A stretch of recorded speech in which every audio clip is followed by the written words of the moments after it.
How's it going, everybody? This is the Garden Groove Podcast, and this week we've got Gideon Boley with us. Woo-hoo. He is a session player, a musician, an arranger, a producer, many hats in that world, and he's here to break down his newest single for us. We're going to go through that, and depending on where this gets put in the podcast, we either just talked about comedy for 30 minutes or we're about to talk about comedy for 30 minutes. Either way, I'm doing a tight one real quick. There'll be hints. I'm already riffing. I'll place like little spots of comedy throughout the whole podcast. Yeah, exactly. Yeah. So, it's a good thing I prepared 30 minutes of comedy. Little 5-minute comedy break in the middle of your Riff Lords have riffs. smiled upon us this day, and we get lost. Putin can't get me.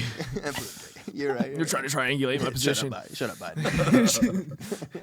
So we are gonna talk about music, and we've got this song. Remind me how you pronounce the name of the song again. I think it's Aestas. That's how Aestas. That's how I see it. Aestas. It's Latin for summer breeze. Cool. Hello. So Aestas. I just plopped that into Google Translate one day and was like, Yeah. "That's a cool word. I like that. Yeah. Let's go with that." So how much of this is this all you production? It's me. Yeah, it's all me. Cool. All of my project's called Gideon Matthew, and that's to separate my arranging producer stuff from the guitar player. Yeah. And it just made more sense to have that. Yeah, have them anyways. separate worlds. And yeah, everything is me. There's a couple songs where there's one song that'll be out later this year that I had my buddy play drums on, and then I do hire some string players occasionally, but otherwise I play everything. Cool. Good for you, dude. Yeah, it's a challenge, but it's a lot of fun. Yeah. It's a lot of fun. For sure. How long does it take? Like, if that's even a question. Well, you said this took like a few hours. This one actually took about 8 hours total. Right. Mixing took a lot longer because, automation and all that crap. Yeah. But I've had other songs that did extremely well. One's called Snowfall that I literally did while I was locked in my apartment, like in 2021, because it had snowed so much. Yeah, you were stranded. I literally was stranded in my complex, and I couldn't leave for like a week. Oh. And yeah, You that were going song. stir crazy. I was going, Yeah. but one day I woke up and just had a great idea, and that song took a total of an hour and a half. Nice. Dude, those are the best feelings in the world. Mm-hmm. And what's crazy about that feeling is you start like second guessing yourself because you're like, that happened too quick. Yeah, it was too easy. Yeah, no right. way that's gonna be good Yeah. in an hour when I listen back or Yeah. tomorrow. Yeah. No, and Yeah. like I got a bunch of messages about it, and like people all over the world have heard it, which is mind blowing to me. And Yeah, dude. yeah, super cool. But yeah, this is one of the most recent singles that came out. Nice.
So yeah, that's kind of the main theme throughout the whole song, because mainly a lot of this music gets programmed on like chill focus playlists, and so like it's so listenable and like, but not overly distracting.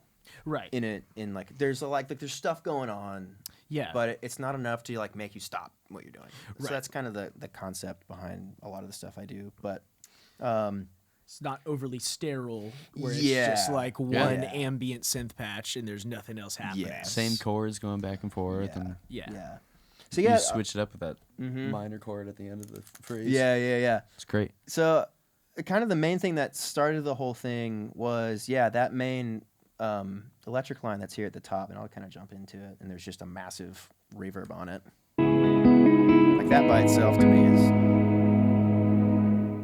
massive. Yeah, what reverb did you use for that? 2. I used 2 reverbs. I tracked one of the Benson amps, and I think this was a Les Paul. Nice. Actually, yeah. That's a very when you hear that, you don't think Les Paul. You think like maybe a Jazz Master or a Telly or something. Yeah, that's cool. I used the Les Paul for it, and I think I tracked like the Strymon Flint, like 80s plate reverb. Okay, it's like so that's super through there basic, with a delay on there, and then on a bus, I bussed over to Valhalla Room.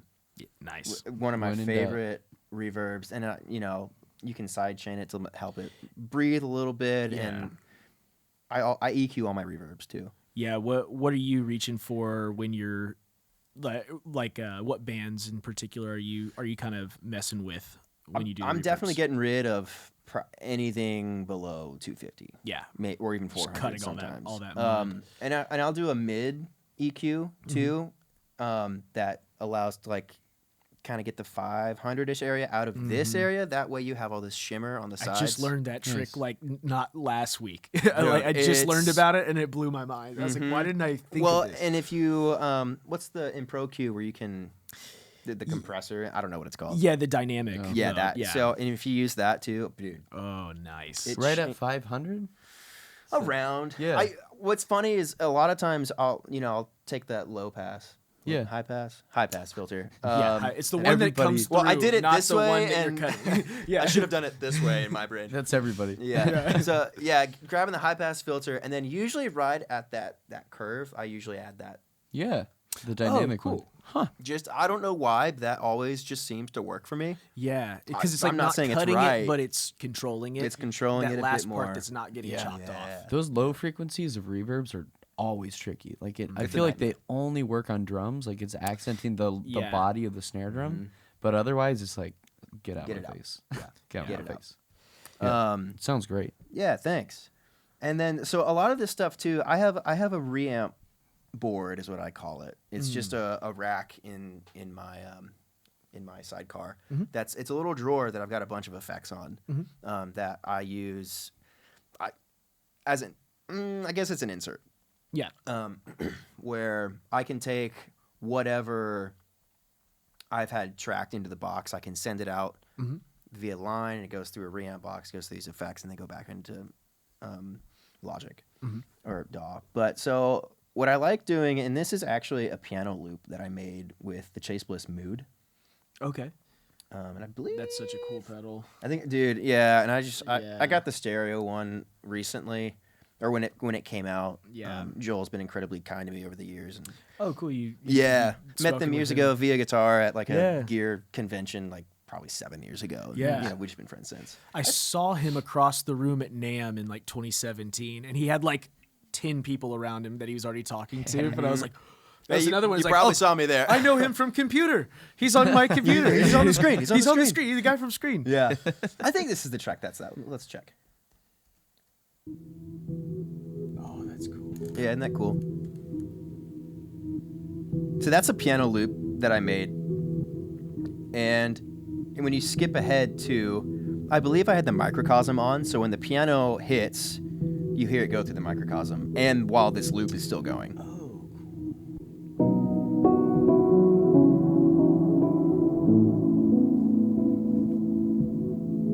And the microcosm's super slow. That's what all those lower delays are. But yeah, this loop is pretty much the whole time. So there's one of them. There's 3 levels of mood because they're all panned differently. So I believe that one is right in the middle. It's still stereo pan, so you kind of tighten it up this way. And then mood 2, I believe I panned it a little bit more to the left. Still stereo, so you get the full image. It's just shifted this way. Yeah. So let's check that one out real quick. Another piano loop. Oh, that's cool. So is that just like a filtered reverse delay sound? No, that's the sample. That came in the sample. No, I like. Oh, I got you. I played this sample and like quick grabbed it. Oh, I got you. Mm-hmm. And and then moved. There's like what's the knob on there? There's a time knob essentially, or I'd have to check on the thing, but I shortened it. Okay. Because I think I actually played bum, ba, ba, ba, ba, ba, ba, dum. So it grabbed everything, and then I shortened it and changed the bit depth so it would do this. And this goes the entire time. Yeah, so it sounds kind of degraded. I was hearing that on either side. Is there is the third one on the other side? Yep. Here's the other one. Yeah. Octave down. Yeah. Nice. And you do that just with the clock. Oh, cool. Mm-hmm. So you can tweak it right there. Yep. On the mood. Mm-hmm. So that's coming from a sample. I played it. You played the sample. Where's the sample coming from? It was a Spitfire piano. Okay. Dude, Spitfire never fails. They never fails. That's great. Yeah, it's just I truthfully, little known fact, I don't track real piano ever. I have a bunch of little secrets that I'm like disinclined to share. Yeah. Because seriously, people are like, "Man, your pianos always sound like really good." That's what I was gonna say about this top. It's like, oh, that's because I have a concert hall in a Steinway. Yeah. If you don't have one of those, you probably shouldn't you're try kind it. of screwed. But yeah, I mean, I guess I can tell you the secret. Yeah, that's the one that stuck out to me. This one, that's a sample. Yeah. You can kind of tell. Kind of. I don't think you'd be able to tell if I didn't tell What do you you. have on it to give it that grainy feel? So that might have just been the way I processed it. Okay. And I might have added some saturation. Or Yeah. maybe a tape plug-in. Yeah. Probably soft tube tape. It might be on there. Mm-hmm. I don't remember. But yeah, I do this thing. I do this thing where, you can play your piano sample all the way, and that sounds great. But if you duplicate it 2 more times, pitch up your instrument by an octave, and then in Logic you can just transpose your region back down. Basically, all you're doing is, to me, what that does is widen the playing field, because all you're doing is now you're accessing the same MIDI notes because you're transposing a region. Yeah. But you're accessing a different part of the sample, if that makes sense. So you're messing with the formant? With the what? The formant of the note? You know, like how in... Not really. No, okay. So it's... I know what you're saying. Maybe I'm misunderstanding. You're talking like Little Altar Boy, right? Yeah, like Little Altar Boy, you can change the format, so it changes... Not the note itself, but it changes like the tonality. Yeah. That's essentially what I'm doing. Yeah. Yes. So like when I pitch it up and then tune it back down, I'm accessing the octave higher, which gives me the kind of clickier stuff. Cool. And then when I do it the other way around, then you get all of this warmth and low end out of it, and then you just kind of mix it to taste and pan them. Yeah, yeah. It's still a stereo virtual instrument. Yeah. So once I get that dialed, I group that as its own little thing, and then I send that back out through gear. Gotcha. Cool. So I'll run once I get the how I like it in the box. I'll send it back out. I'll run it back through usually some Cappy VP28s. I'll usually run it through that, and then because I'm not a multimillionaire, I don't own a Fairchild. Dang, you got to use the plug-in. I have to use the plug-in, which sounds great. Yeah, it sounds so good. But yeah, and then running it back in through the Fairchild, usually on setting 6. Have you ever read about those? It's pretty wild. I have. I couldn't tell you off the top of my head what the remember the milliseconds are. I know what they are, and I know how they make me feel. So it's just like Yeah. I usually use number 6 because it grabs it and just kind of holds it. Yeah, I think was the release mastering time the is song like with 25 seconds or something like that. 25 seconds On setting 6, yeah. Oh my god, It's up there. It's really high. I had no idea it was that long. Yeah. Because I think they're all relatively slow though, aren't they? All of their release settings. I'd have to look. The attack time is generally the same. Yeah. I know 1 and 2 release times are like 400 milliseconds and 800 respectively. Yeah. And then it kind of 3, 4 and 4 are weird. Yeah. No one ever uses those. I don't really know why they're there. Yeah. 5 and 6 are also Where it's tight. Yeah. And then to add more compression for zero reason, I'll do another Fairchild in the box. That's a mid-side. Okay, so you'll that do just. I mean, you can barely tell that it's there, but it does just that little extra magic that. Do you want it real. When you're doing the mid side? Do you want it to be? Are you looking to have it compress the mid more or the side more? Side. So you're more controlling the sides. Yes. With that application, and that helps too because if I want to print a reverb through that board, I can. Yeah. I've got on that pedal board is the Gen Loss, the Microcosm, the Mood 2, and then the Chase Bliss CXM 1978. Yeah. Yeah. That reverb rules. Okay. It's tricky to use and figure it out, but once you figure it out, it's awesome. Nice. So sometimes I'll just print that, or if I just want it dry, I'll just run it through that chain. But do you run everything? Do you run everything through the cappies when you want to warm it up, or is that? It depends. Yeah, it depends. Yeah, for warmth, generally cappies. If I want it to punch more, I've got some Neves that I'll run through. Yeah, yeah, that is the classic. I feel like that's everyone in Nashville that's like doing it from home. That has like that's kind of established or is like talked to guys that are doing it. That everybody knows about like the cappy trick. It's like the Nashville thing. Everybody has one or a pair of them. That's why the Stapleton records sound so good. Yeah, they live record every show. I didn't. They have every single one. They have a giant rack side stage full of all cappy pre's and EQs, and they live track every show. That whole show's analog. Really? Yeah, he's the real deal. I did not know that. That's so cool. That entire show is an analog show. That's awesome. Desks, consoles. Yeah. Wow. Yeah. The amount of gigs worth That's why it sounds so good. Recorded audio they have of those shows. Oh yeah, I'm so big hard curious. drive. Yeah. Yeah. I mean, it's like it's the Grateful Dead thing. Yeah.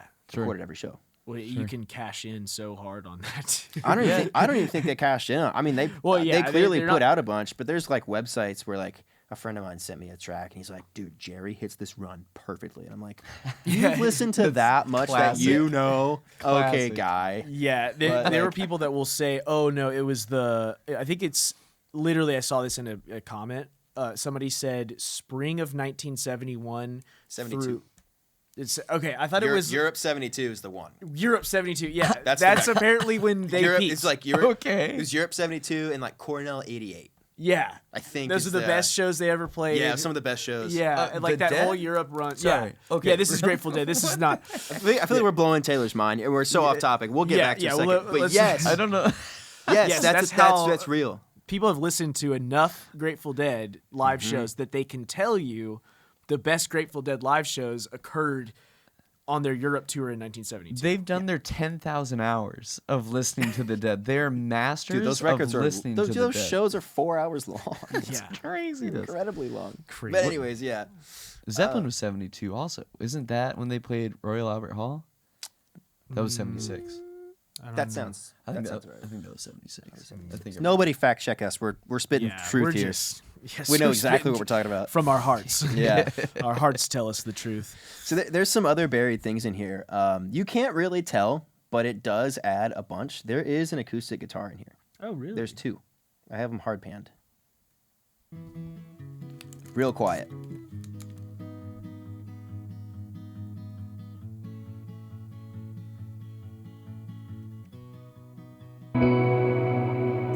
It's always there.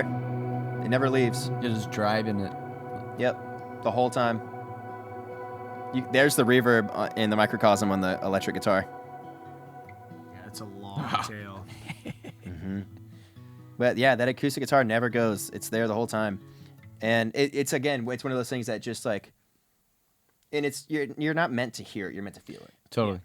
It's like the hi-hat. It feels necessary though. It's just like it is moving it, and then once you hear it, you hear it. When I was getting the stems for this earlier, I was questioning myself whether I left it in or not, and I went and listened to the master, and I was like, "Yeah, I totally did. All right, cool, cool."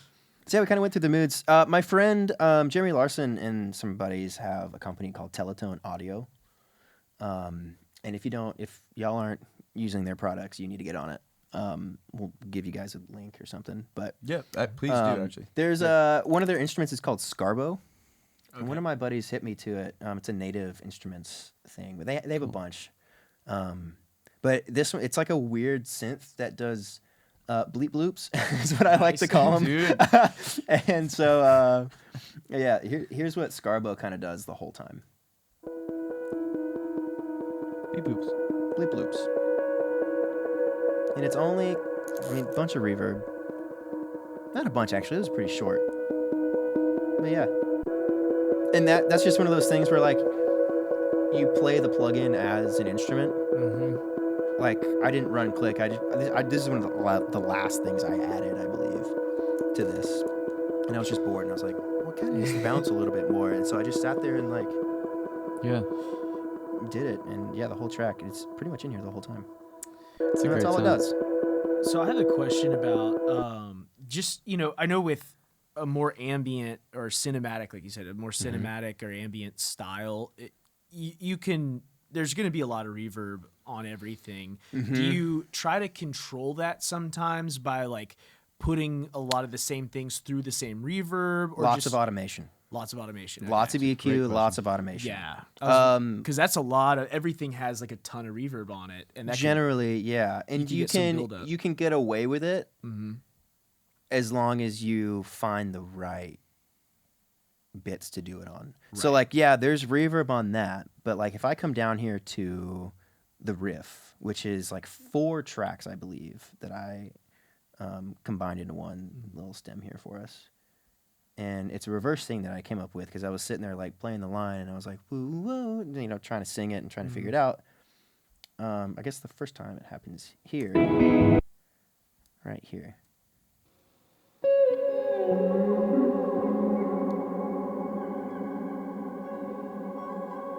And it goes and goes and goes and goes and goes until it does it again. A little bit of slide. And some noise because we like to use real amps. And like, yeah, like a lot of those reverb tails are incredibly long. For no reason. But it's cool. 10+ seconds. Yeah. I mean, literally. Or 12.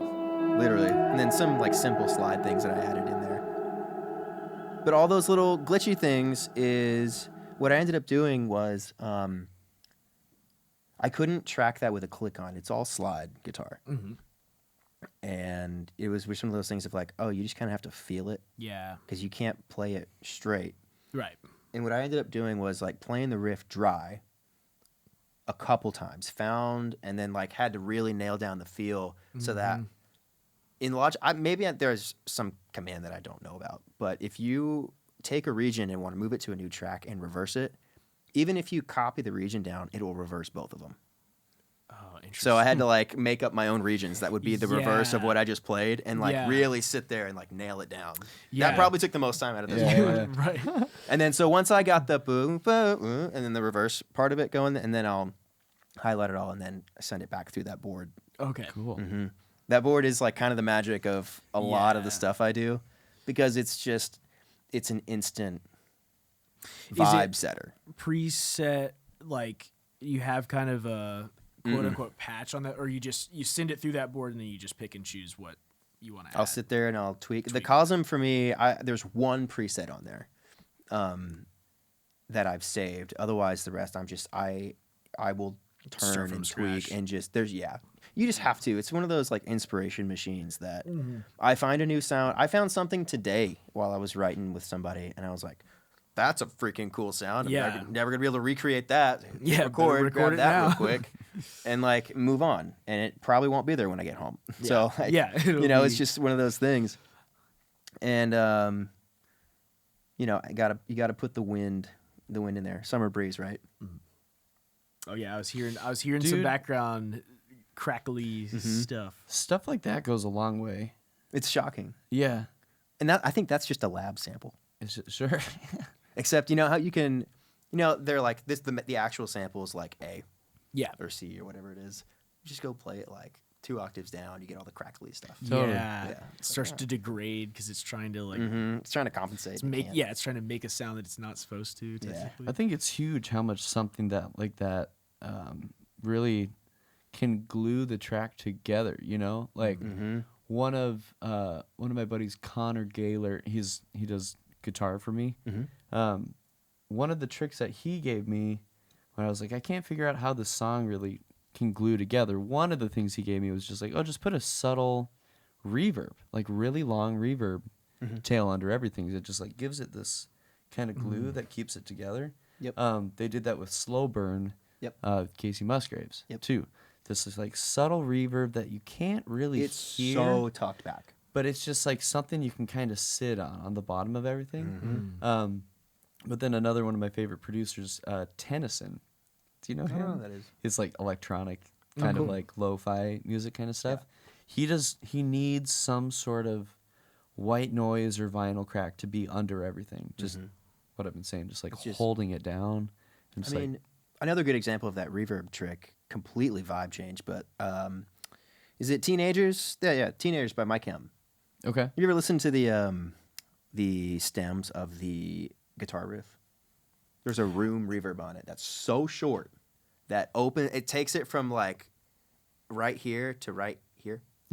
And you're like, wow, without that, this would sound terrible. Sure. Yeah, it would be like sterile and it's shocking. Basic. It is shocking how much that changes everything. It's all production. It's like it's you just have production. These little. What is it when people stack stones and they try to get it to balance perfectly? They do it in Boulder all the time. Is there a name for that? There's a name for that. They do it in Boulder all the time. They stack these boulders, but it's these little subtle moves that are necessary to keep the whole thing balanced. I feel like production's the same way. I've just been told you're not supposed to knock them over because somebody could have put a curse or something on it. Yeah, the witch. That could be a thing. Yeah, it could be. The cave trolls will come chasing after you. Exactly. I'm not trying to invite any demonic activity to my life. Leave the stone. Leave them. Similarly, fake choirs are another fun thing I like to use. Sure. Same thing. It's like a pad, but not. But if you combine all of the little... Right. So the wind comes back, put Scarbo in there.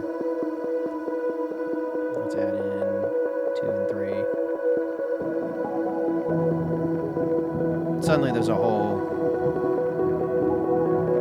like vibe situation there that you didn't really have before. And I guess we haven't even talked about this. There's still 2 more pads in here that we haven't talked about. Oh, really? There's a high pad and a mid pad. And this is the microcosm. So there's the high one, and then there's a mid one. Ooh, I like that one a lot. But yeah, you literally combine all of this together and take away your melodies. Yeah, dude. You're kind of just sitting in this area. It sounds like a lot, but once the main things come back in, this kind of gets ducked and sent to the wayside. Right. Which is kind of wild. Yeah, dude. This needs to be in a few movies. That'd be nice. Actually make some money in music. Yeah. And then Juno usually towards the end for me. Beauty. I do love the Juno. It's pretty classic. Can't go wrong. Yeah. Like name something more quintessential than the Juno pad. Yeah, dude. Just killer. And then I love that pad sound.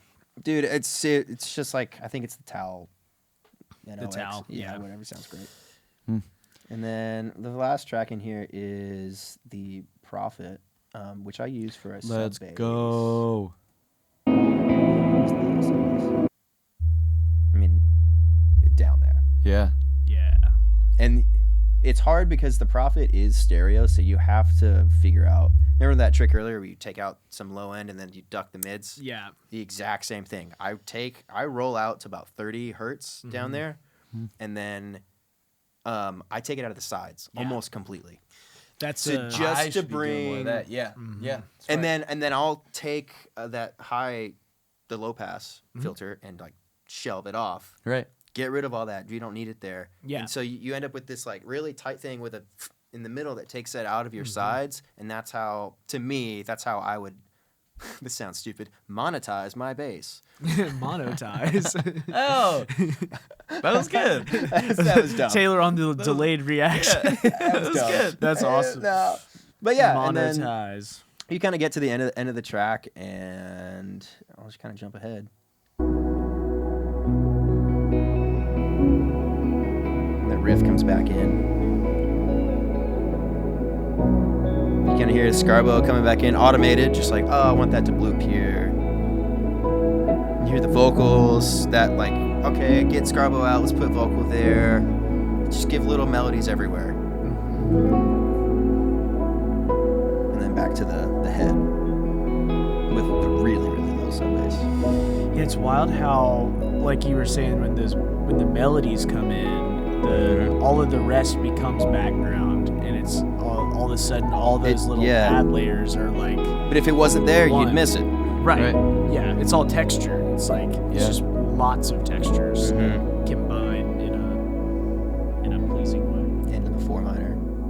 Yeah. But Yeah, just Taylor very. and I kept looking up at that 4 minor every time. We did it. Like, ooh. oh, nice. Yeah. I'm not a theory guy at all, so I'm always like, I'll hear a chord thing, and I'm like, I like when it does That's that. a new chord, isn't it? I like a new chord. It's a new chord. Something changed right there. But this is very it's very intentional about what's in the background, but it's not like bland with what's in the background. It's still moving, and then it's very intentional with what's in the forefront. Yeah. Too. Man, It's very smart. a hero and friend of mine, Tony Anderson, he's been doing this genre for a really long time. Yep. And he's done some breakdowns of some of his earlier songs that are just, to me, epic. Like, he's got this song called Emmanuel that really changed Christmas for me. And the reason that he did it is because he wanted to have a body of music that embodies Christmas for him. And he did last year. He re-released like 6 or 7 songs on vinyl. Like, it was just like this epic pressing he did. Because the track's like 12 minutes long. Yeah.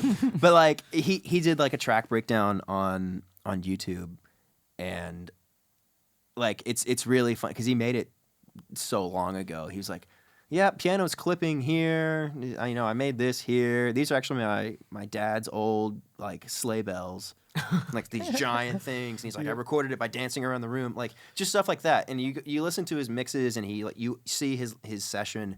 And you see the amount of automation between his reverbs and the different tracks and where they go, and like just setting up different pieces of ear candy that, you have your main melody down the middle, but you have all these little things here that make it interesting. If you didn't have it, it would just be a boring song. Totally. Yeah. Yeah, all those little things that you feel more than you hear them. Yeah. Yeah. Yeah. I think that's very cool. good. Yeah. It's like your brain subconsciously knows that something changed, even though I mean, the conscious is like not aware of it necessarily. I mean, that's you watch those things on like TikTok where the music matters for the scene. Those kinds of things. Like, you're never really noticing the music. Oh yeah. But when it's happy music, when someone's being killed in this one scene, you're like, okay, yeah, this feels weird. Yeah, Like, we're gonna play goofy music like over the scariest horror scene of all time. Right. It's not scary at all. It's not in the forefront, but it's determining how you feel. Yeah. People do that with video correction too. If it's like very orange, it's supposed to be like a mellow mood. You're not noticing it, and you're Until it cutscenes and the sun's like blaring, and you're like, oh, that was bright. Right. Yeah. But it's like, y'all seen The Joker, right? Mm-hmm. Yeah. Like that scene where Joaquin Phoenix is like dancing down the stairs. Yeah. Epic scene. You listen to the music and you're like, whoa. That invokes a completely different feeling of like joy in a way. Yeah, it was like a Sinatra and then it song, cuts wasn't it? and he freaking kills somebody. Yeah. Right. Yeah, that's because that's right after or right before he killed those guys in his apartment, right? Yeah. I think so. Yeah. That was the first part in the movie where it like really started getting dark. Eerie, like you feel gross. You feel it coming, you're like, but you're not in. You're that's the job of the composer is to invoke a feeling. Yeah, for sure. I love it, dude. Yeah, it's fun. Dude, this But whole song sounds great. Man, thank you. Yeah, because I saw your stuff on Instagram. I saw your guitar playing, and I'm like, he's good at what he does. What does he do? And I stalked you for a bit, and then I've listened to some of your songs on the way back from runs recently. I told you that on the phone. I just love it. I love this kind of stuff. It's my vibe. I have a bunch of friends, funny enough, from church that have like shared it, and they're like, we use it for like Bible studies. Sure. And, Oh, like, that's awesome. Or like we'll use it in like I can go through like, you can see what playlist you're added to on Spotify. Yeah. It's really interesting. Like, a lot of pastors use a lot of these songs for like their study time, or like you'll see it of like walk-in music, or like Underexposed, that track you mentioned with me and with Zane and I. That's again one of those things that's just like on a church playlist. That's like kind of dope. Yeah, totally. And like a lot of people hear it all the time. Yeah, but it's just like it invokes a feeling of like welcoming and joy. Yeah, and totally. That's what music I think is about. Yeah, like, bringing up those feelings. Yeah, I think it's good. Feel something. It's okay. Make them feel something. It's okay. It's okay to make feel. the people feel something. So if the goal is to get it on, movies, and you said you wanted to kind of write for maybe documentaries and film kind of stuff, like how do you do it? How do you get your music in? You're asking me the question I'm asking myself. I wonder. Do you do this? I really do wonder. Without getting too dark, I think the micro-licensing is a little bit dead right now. Okay. It's just so saturated with people also trying to do the same thing. Yeah. So now, I mean, honestly, I started making music out of necessity because I thought I had to leave town during COVID. And a buddy of mine was like, "You're too talented. You don't leave." And he gave me a MIDI keyboard, and I started making songs. And one of them got put on an Apple playlist. And like, literally the very first song, or the second song I put out, got put on an Apple playlist. And it's still like one of the top stream songs. I don't know why. Wow. It's an ambient kind of thing. Yeah. Okay. Yeah. I mean, and it's nothing crazy, but like, I'll take 4 million streams. Great. Hell yeah. Like, that's awesome. Money in the bank. Literally. And like a lot of that money literally kept me in town. Yeah. Totally. And like allows me to still be here and like do what I'm doing. Yeah. It's a good friend. Yeah. So Find friends with MIDI keyboards. Yeah, little tiny Akai 21 key or whatever it was. I don't know, man. Can barely imagine trying to play. I'm classically trained on piano, so imagine going from a full-on 88 keys to like this, trying to play a classical piece. This is my piece. future now. It doesn't work. It's so hard. You haven't hit the octave button a bunch. Like, dude, back and forth. You can't even do a full chord. I am so good at playing and hitting that octave button. Yeah. But I need to, because funny enough, I still play all of this stuff on a 49 key keyboard. Oh, really? Nice. Yeah, I'll just sit there. Covers a little more ground, but that's what. Just a little ground. What was that? 4 octaves, something like that. Yeah, I don't know. That's so awesome. funny. Yeah. Yeah, you do what you need to do out of necessity, and you find what works, and then try and grow from there. And the next step for me would be to move and like have my own studio space and get a piano. Yeah. That is a dream of mine. I want my own piano, and hopefully maybe next year that'll happen. But Nice. Yeah, man. until then, we'll be stacking Yeah. virtual instruments. There's a will, there's a way. Make it do. Or going to buddies' studios who have good pianos and doing that. But Yeah. So you're doing that, and then you're doing a lot of session playing around town too. I'm doing a fair bit As a more. guitar player. Yeah. Yeah. I've been touring pretty nonstop Great. since COVID came out. Wow, it's really weird taking the headphones off. I've been touring pretty much nonstop since COVID, and I recently got off the road in April. Yeah, Okay. Yeah, April. And I've always wanted to play on records and make records, and that's just been a dream of mine for years. And like getting off the road was like an unexpected thing in April, and now I'm starting to see it like for the better. And so just taking the opportunity to like, it's definitely hard. Like you got to be around. Yeah. And like if people know you're on the road, like you're probably not gonna get called. That's happened where like I took a last minute That's always the gig. tricky part. Yeah. And I'm sitting in a rehearsal and they're like, "Hey man, we got an upcoming session this week. Can you do it?" And I'm like, you take something out of necessity, and you're like, crap. Yeah. If I'd have just waited, Yeah. I'd be doing what I really want to be doing. But like everything happens for a reason. Like you're at where you're at for a reason. So like stick it out and do it. But it is always tough being like, dude, I'm about to leave tomorrow. And you're like, you just got 3 phone calls for sessions. Yeah. Oh, please. Yeah. I just, Well, it always happens at the same time. And then when you've got nothing going on, you're like, can somebody hit me up, please? Quite and then literally. everyone hits you up at once. And you're like, and it's like, too much. You have my some turnaround months. time was going to be tomorrow. It's now going to be in 2 weeks. I'm so sorry. Yeah. Which is fine because people like they get it. You're busy. Yeah, it's life. Yeah, it is brutal. It's like I got off the road because I used to get a bunch of session work from Instagram. Like, yeah, Instagram's great for that. Shocking. Like a bunch of indie stuff. I do a bunch of overdubs in my house. It's great. And like it's always when I'm like touring hard gone every week, like 50 weeks out of the year or whatever, that I only have like the Monday through Wednesday. Yeah. And I'm like, yeah, man, I could do it next week, these days. And it was just like consistent. And then as soon as you get off the road, it's like it all just dried up. Right. And you're like, yeah. what's the disconnect here? What did I miss something? Did I post something stupid? I don't know. I don't know. They didn't like your shirt in the last post. No, they didn't. No, I didn't either. Threw it away. They turned. We're just riffing. We're just riffing. We're just riffing. A waltz through the Riff Gardens. Yeah. That's good. That's the name of one of his little videos. Casey Rockets. Yeah. Yes. I was trying to think of it the whole time we were talking. A waltz through the Riff Gardens. I'm gonna steal that. Yeah. Absolutely. That's really good. We're taking a stroll through the Riff Gardens. But yeah, I'm just doing like, now I'm just in town. I'm a multi-instrumentalist, so I played guitar, pedal steel, piano, dobro, mandolin. Yeah, all of it.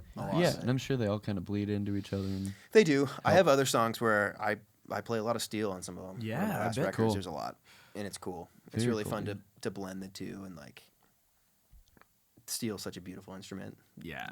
Douse it in reverb, and suddenly you're like, dude, take me away. yeah. I so love good. and I'm not saying this as a diss, but non-country steel guitar is so Man. underrated. Man, are you hip to Daniel Lanois? A little bit. But I used to work at a studio who the owner was like a child of Daniel Lanois. That was like his hero. That was like his guy. Yeah. Not I mean, a literal child, just Yeah, he was like he has kids. yeah. Man, I mean, for those who don't know, Lanois did your favorite records. Yeah. Peter Gabriel, Bob Dylan. He did Joshua Tree, U2. But he has his own solo stuff.